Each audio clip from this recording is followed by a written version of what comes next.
Wemby mania evident from Commerce Street to the Las Vegas Strip, and tonight Victor Wembanyama makes his debut on the court for the first time officially as a Spur. Larry Ramirez joins us live from Las Vegas. And Larry, this is months of anticipation all coming together tonight for Spurs Nation.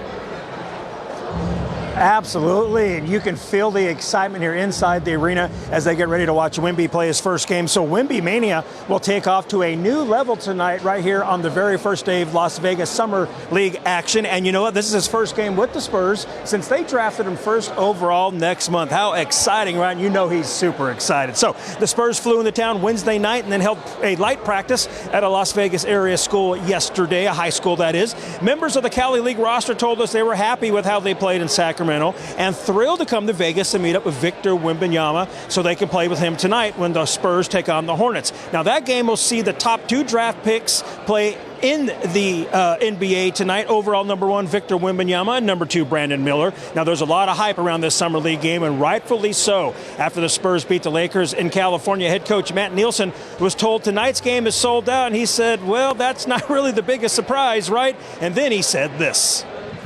Again, I'd like to stay in the area of just playing what we've been doing, and they've been doing a great job. There's some maturity in those guys, whether they're young or not. There's a physicality, maturity that I think will hold up in those kind of tests. But yeah, I'd be lying if I didn't say it's going to be fun for them, and want to make sure they put their best self out there. Oh, it's going to be a lot of fun from top to bottom. And coming up later in Sports Wemby, we'll talk about the support he's getting from Spurs like Kelvin Johnson, who are here to watch the team play tonight. Guys, back to you. It's a big night. Thanks, Larry. A man pulling money out of a Southside ATM shot and killed 2 people today. He told police those 2 people were trying to rob him. This happened around noon at the Chase Bank on I-35 in Southwest Military. Crime scene tape marking off the drive-through portion of that bank, and 2 cars left with bullet holes. San Antonio Police Chief William McManus tells us that all 3 people involved were in their 20s, but he wasn't sure if the robbery suspects had any weapons on them at the time of the shooting. There's no continuing danger to anyone in the area. There's a robbery that didn't go well. It's been a trend throughout the country right now, and we believe at this point, again, this could change, that this was a jugging incident.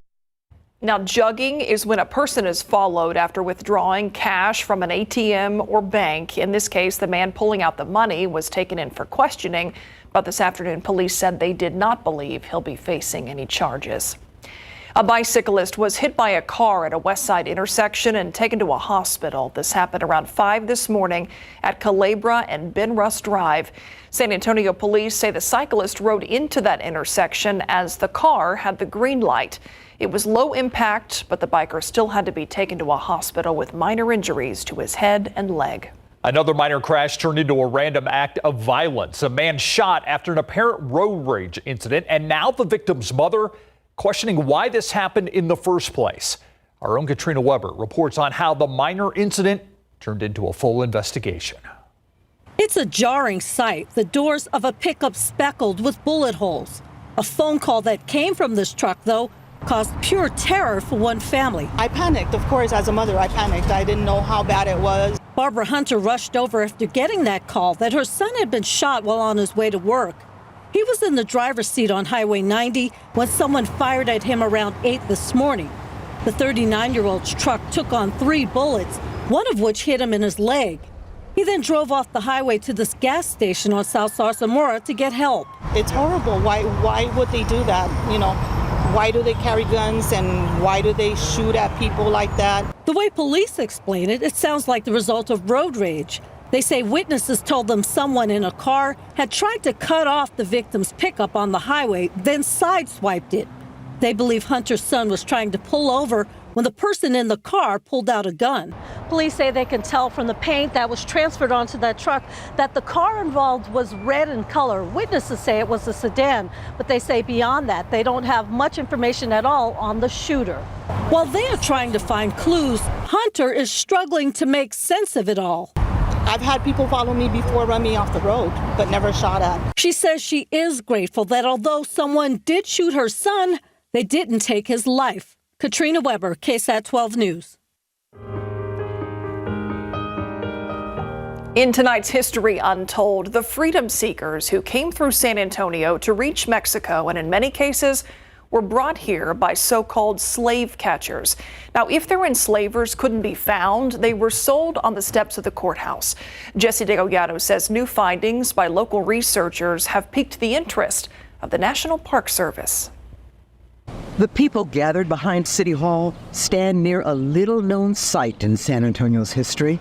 San Antonio plays this role in collecting enslaved freedom seekers and trying to return them to bondage or auctioning them off to some other enslaver if they can't find their original so-called master. They didn't make it to the Rio Grande and the ferry ride to freedom in Mexico, where slavery was outlawed. One of them was Rhoda, a pregnant young woman disguised as a man who'd wanted her child born free. Instead, an old newspaper clipping says Rhoda gave birth behind bars in what was called the Bat Cave. The two-story building was the city jail and city hall next to the courthouse in what became Military Plaza. There's any number of historical markers in and around downtown, but none describing the fate of freedom seekers and San Antonio's role in the slave trade. You have to acknowledge both the good and the bad. So we have to look at both sides of history. St. Mary's history major Jaden Evans, as well as other young historians and the San Antonio African American Community Archive and Museum, say they're turning up new findings in their research. State archives, county archives, federal archives, Spanish archives, Mexican archives, to wind up documenting that full history. This opens a whole new chapter of history that is not well known, says STACAM Executive Director Deborah Omawali-Jarman in her statement. They say San Antonio's role in the flight to freedom could lead to historical designations by the National Park Service and federal funding to help increase awareness. By sharing the full inclusive history of our country's shared heritage. Jesse Degollado, KSAT 12 News. Around Texas, the gunman who killed 23 people at an El Paso Walmart in 2019 will likely spend the rest of his life in jail. A federal judge sentenced Patrick Crusius to 90 consecutive life sentences Friday. That's one life sentence for each federal charge, which included hate crimes, since the shootings were racially motivated to target Latinos. Crusius pled guilty to those charges. He's still facing capital murder charges in state court for the mass shooting. He could receive the death penalty in that case. Crusius is pleading not guilty to the state charges against him. Back here at home, look outside with live cam. We're ready for the weekend and ready or not to crank up the heat, Mia. Yep, exactly. We've managed to find a couple of isolated spotty showers push across portions of Bexar County today, but after this evening, rain chances are pretty much out of the forecast heading into the weekend, and those temperatures sure are going to crank back up. Right now, we're pretty quiet here in San Antonio, except for this little shower on the far east side of Bexar County, crossing over the Highway 87 corridor. A little bit more notable activity, though, pushing across the Winter Garden area, and thunderstorm actually moving over I-35 near the Cotulla area. Again, we'll hold on to that isolated rain chance generally through sunset, with those thermometers falling through the 80s. And then get ready, because this weekend the heat quickly builds back in as high pressure strengthens. So we'll get you a full look at that weekend forecast here in just a bit. All right, we'll see you then. Thanks, Mia. Popped off hubcaps and busted tires, not the result of a crash, but of a rough road in Cibolo and Schertz. Construction on FM 1103 came to a screeching halt there, and now drivers say that the road was left in terrible condition. Our Camila Juarez tells us the issue here and if things will be smoothed out anytime soon. That's how a car sounds going along FM 1103.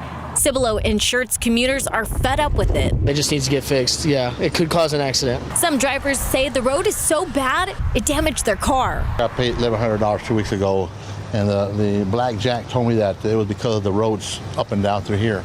I had to put new front end parts on my truck. One Schertz resident was so frustrated by the bumpy roads, they made this art piece called The Pothole Grave. So far, it's claimed 11 hubcaps. The road construction began in November of last year, and it was supposed to be a 44-month project led by TxDOT. The 2-lane road is set to turn into a 4-lane road with a center turn lane. Sidewalks and bike lanes will also be added in each direction. So nobody should be expecting this road to be done in the year 2023. Mayor of Cibolo, Mark Allen says underground utility lines are causing the holdup. They didn't move their lines far enough out of the conflict. So we're all at a standstill right now, waiting for that utility company to move their lines out of conflict. In an email, TxDOT told KSAT it's working with the construction team to remove and replace asphalt in 2 areas for a smoother driving surface. But it's unclear when that will happen. For now, just take it easy and look out. Be real careful. Camelia Juarez, KSAT 12 News. All right, let's take a look at traffic out there right now. I-37 at Jones Avenue. You can see traffic backing up here as drivers merge onto the highway, but really no major problems out there to tell you about. They can use your help. In partnership with the United Way of San Antonio, Bexar County's Right Start project starts today to gather school supplies for teachers. Find out how you can donate to the program after the break. And Christmas in July in Uvalde. We take a look ahead at how this event is all focused on health and healing. Next. Here's a look at what we're working on for you on the Night Beat. San Antonio police have had their hands full over the past few years with a growing number of people driving under the influence. Tonight, we bring you to an inside look at what's being done to combat the problem. It's on the Night Beat at 10. Looking ahead to tomorrow, Community Health Development Incorporated will host its 2nd annual health festival in Uvalde, and the theme is Christmas in July. The event comes more than a year after the Robb Elementary tragedy, and organizers hope it's a way to bring people together in an effort to heal. Well, the aim is to bring them together, keep them. We will never be able to correct what was happened. It's done. The San Antonio Food Bank will be there handing out fresh produce. The Texas Diaper Bank also there providing diapers and essentials for families. There will be games and giveaways as well as medical screenings and other health resources. Organizers say everyone is invited, even if you don't live in Uvalde. The reason for them to come is to get all the goodies that we're going to be able to provide and also all the services. The Christmas in July event happens from 9 a.m. to 2 p.m. tomorrow at the Uvalde County Fairplex. You can find out more information about the festival by going to KSAT.com. United Way of San Antonio and Bexar County's annual Right Start project launched today, a program aimed at providing San Antonio school teachers with classroom supplies ahead of the next school year. This year's Right Start project will benefit elementary and middle school teachers in Judson and Somerset ISDs. Donations for the Right Start project will be open until July 31st. The public encouraged to donate school supplies, host supply drives with friends, family, or at their workplace. They're also partnering with the Cavender car dealerships around town, where you can also donate supplies. This is a wonderful, innovative solution to a real need we have in the community. The Right Start project is just perfect for us to be part of. He's right. It is a real need. Research shows that nearly all public school teachers pay for their classroom supplies without getting reimbursed. And Texas school teachers spend more out of their own pockets than teachers from any other state, spending an estimated $298 million on supplies out of their own pockets during the last school year. Just another reason to love teachers and all that they do. All right, let's turn to the forecast. We know it's going to be hotter, but just how hot are we talking here, Mia? Yeah, exactly. It's going to be pretty toasty out there by tomorrow afternoon, especially considering that today and the past couple of days we've had some rain-cooled air here in San Antonio, generally holding temperatures down just a little bit. We actually climbed into the low 90s here in San Antonio earlier this afternoon. Tomorrow, how about the upper 90s, and then even some opportunities to climb into the triple digits by Sunday and into next week. But first, let's talk about the good, the remaining lingering isolated rain chances that we have in place generally through the evening hours tonight. And then after that, it's just mainly dry and it's hot as we head into the weekend and into next week as well. Now, right now here in San Antonio specifically, we're pretty quiet out there. We do have a little weakening shower that's just crossed over Highway 87 on the far eastern side of Bexar County. That's moving in between the Carpenter and Adkins area, closing in on St. Hedwig. A little bit farther off to our southwest, some scattered showers pushing across across portions of Dimmitt as well as LaSalle County. Even a little thunderstorm crossing over I-35 there near Cotulla. A little lingering shower in far western Medina County. That's actually closing in on the Highway 90 corridor near D'Hanis as well as Sabinal. We'll hold on to that 20% potential for a few more isolated showers generally through sunset, and then those rain chances are knocked out of the forecast. But here is the culprit behind the spotty shower activity that we've seen over the past couple of days. This little area of low pressure now off to our south. That's going to continue moving west here in the coming days. And then the main focus turns to this high pressure system. Right now it's centered just off to our west. Now up in far northern Texas near the Panhandle there, closing in on the Lubbock as well as Amarillo areas, there's some severe thunderstorms riding around the northern edge of that high pressure system. Actually a 3 out of 5 risk for severe weather in place across portions of the Texas and Oklahoma panhandles later on this evening. That is not the case for us here in south central Texas. No severe weather is expected with the remaining activity we still have out there on the radar. And honestly, I think that's really going to start to fizzle out over the next hour or two. Skies clear later on tonight, but because of the moisture still in place by wake up time Saturday morning, I think some additional cloud cover is going to briefly work its way back into south central Texas. But by lunchtime, we'll start to see that break up, scatter on out of here, and more sunshine is going to take us into the afternoon.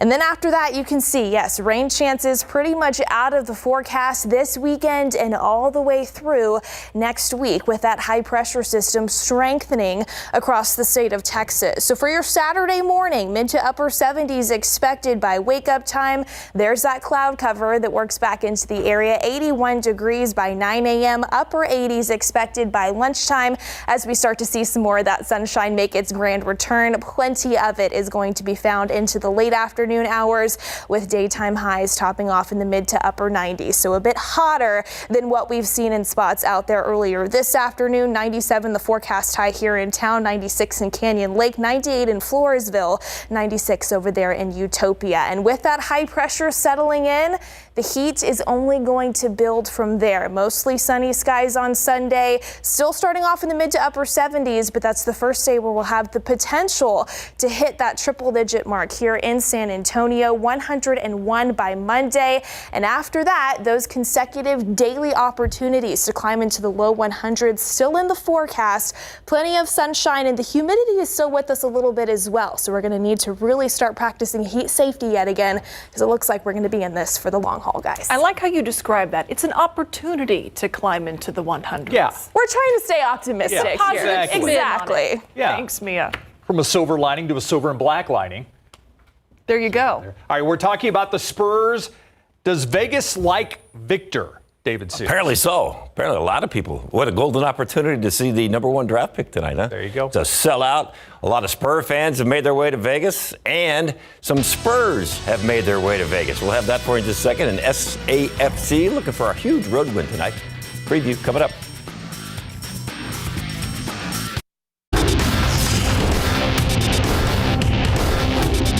We're all, again, happy for him that he got to participate in the Gold Cup, and we're also ecstatic that he's back with us now. Yeah, one of the biggest needs for San Antonio FC is help on defense. They're getting back a key part just in time for SAFC game day. This is how big the Summer League competition in Las Vegas is this year. First, tonight we're going to get to see Victor Wembanyama suit up in front of a sellout crowd for the first time since he was drafted. And remember, this is just a Summer League game. But several of the Spurs have made their way to Vegas to show their support for the Wembanyama and the other young guys. And yes, there was a rare sighting. Coach Pop also in Vegas. Oh, but it gets better. This Summer League's so big, our own Larry Ramirez is in Vegas. He now joins us live just moments away from tip-off, Larry. The excitement is just, I don't know, we're dripping with excitement here. Hey, first of all, let me just say, I don't need to have a basketball game going on for me to come to Las Vegas. You know what I mean? I love this city, but yes, it is a very special day for rookie Victor Wembanyama and the San Antonio Spurs, because a young man will make his pro debut tonight right here against the Charlotte Hornets in Summer League play, and the fans you know they are excited. The Spurs, his teammates, they are very excited. And of course, Wemby himself is super pumped up because it's been 3 weeks since he last played in a basketball game on June 15th in Game 3 of the Pro A L&B Finals, his final game with that French league. Days later, he was drafted #1 overall by the Spurs, and now he's here in Las Vegas, ready to play with the Summer League team as he preps for his first NBA regular season. Head coach Greg Popovich is here, and so are Spurs vets Keldon Johnson, Devin Vassell, Zach Collins, Doug McDermott, Charles Bassey, and Sandro Mamu. Yesterday, during Wemby's media avail here in Vegas, he said he's blown away by their support. I was actually surprised to see so many guys. There's like 5, 6, 7 guys who are here in Vegas but are not going to play tomorrow, and they're just here to support the guys and to give them advice. And there's a really good dynamic in this group, and they genuinely wanted to come here and support the guys. Like they know they're not going to play. They could have stayed in San Antonio to work out, but they get here and they're just really dedicated. It's almost time to play ball. Hornets and Spurs tonight at 8 at the Thomas and Mack Center right here in Las Vegas. And this game is sold out. We'll have highlights for you on the night beat. David, I'm about to go get me some Dippin' Dots. Back to you in San Antonio. All right. Thanks, Larry. SAFC on the road tonight to take on Memphis 901. SAFC is headed into the road matchup, coming off a win against Birmingham. On the other side, Memphis suffered their first loss last week, going on a 12-game winning streak before that loss. SAFC midfielder Jakari Hayes says this is a big match for the team, and they know what to expect.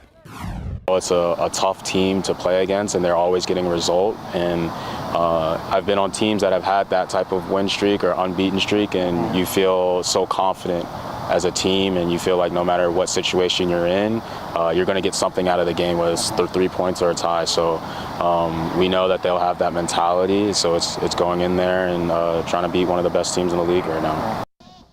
Kickoff 7:30. We'll have highlights for you on the night beat. Larry and Dippin' Dots. Yeah. You know, it is hot out there. Sounds like a deal. Hope he doesn't ruin his dinner. Your Puro Picks up next. Yes, it's that time on a Friday. Time for Puro Picks. With the know. Yes. We're not going to tell you about things that you know about. We're hoping to give you things that you don't know about. Things that are a little off the beaten path here. Although, I commented on something that is happening that's apparently common. No. Well, you and I didn't know about That's it, second so. Saturday, but we'll get to that coming up. Stephanie Guerra joins us now. Puro rhymes with Flinche.com is her Still website. makes us giggle. All right. First thing we want to talk about. Yes. This sounds pretty cool. A superhero Comic-Con and car show. Yes, this is a big event going on this weekend over at the Freeman Expo Halls. Okay. There are going to be some amazing celebrities in town in San Antonio, so maybe you'll spot them around town, like Andrew Garfield, Brie Larson, Emilia Clarke, Elizabeth Olsen. I love all the female superhero characters that are coming this weekend.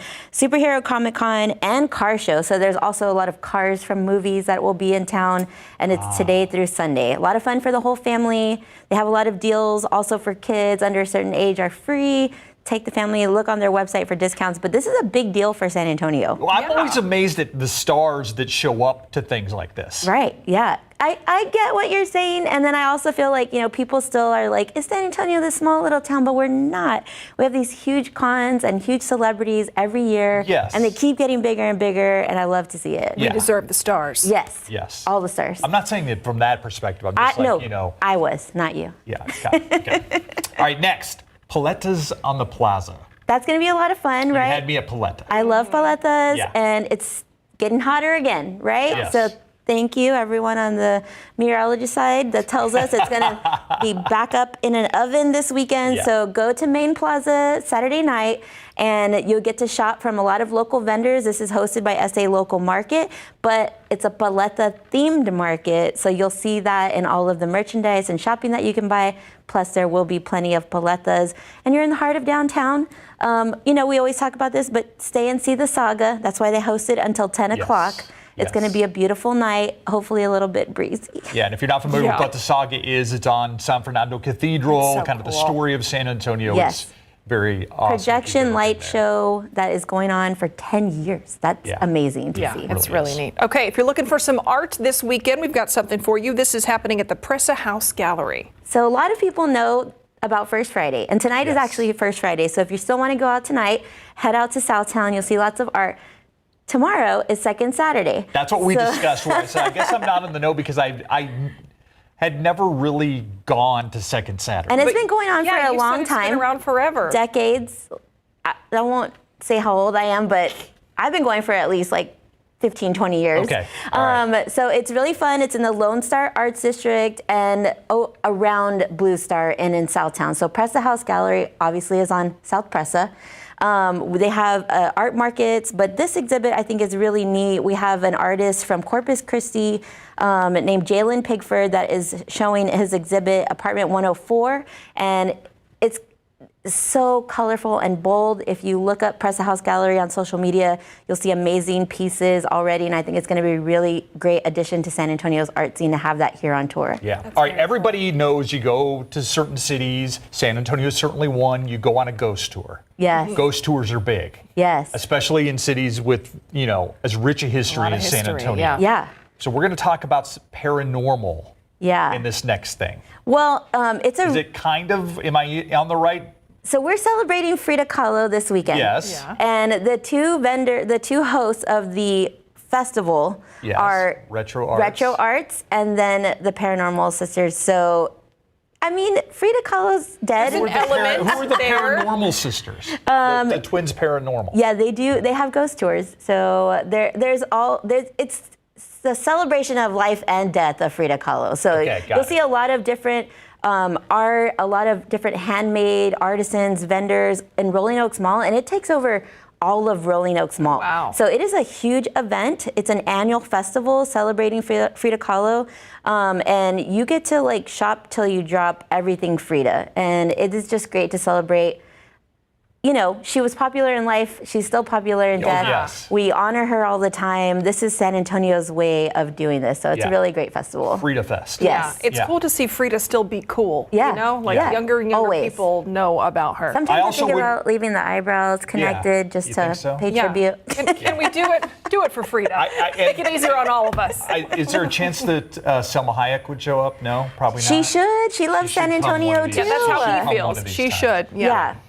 Okay, so speaking of, speaking of cinema, we got 44th Cine Festival San Antonio. So this is one of my favorite festivals all year long. Cine Festival is the longest running Latino film festival, and it happens right here in San Antonio. So it's their 44th annual. It's going to be a great almost week of events at the Guadalupe Theater over on the west side. So you'll see short films, you'll see documentaries. They are from producers all over the country. They come right here to San Antonio to celebrate Latinos in film.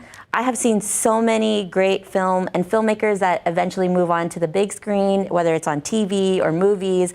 And this one is really cool because it's the 30th anniversary of Blood In, Blood Out, which that is like a San Antonio classic, right? Jesse Borrego, everybody loves Jesse. They are doing a great opening night tribute to the film on July 11th. So that's going to be really great. You do have to buy tickets, but they're very affordable. And it's a night at the movies, but you're celebrating local filmmakers, regional filmmakers, and you might discover the next big Latino filmmaker there. Will it be, there's a plaza, obviously, around the Guadalupe Cultural Arts Center. Will it spread out into the plaza? Will they have different displays, or is it just most of the shows are in the theater. Sometimes they have after parties. If you know, you know. And so they have different events. The filmmakers, the cast, everybody will show up, and they'll hang out around the Guadalupe Theater and party. But you'll definitely see that whole area of Guadalupe Plaza, Guadalupe Theater, and the Cultural Arts Center activated for that week. We need to go down and cover that. Yes, you do. It is amazing, and the Guadalupe Theater is being revitalized, so they're going to get a lot of restoration work done, and San Antonio deserves that. Yeah, absolutely. And we know that you know about all the cool after parties. I'll text y'all. Thank you. Yeah, thanks for being here as Thank always. you. Have a great weekend. Good to see you. We'll be right back.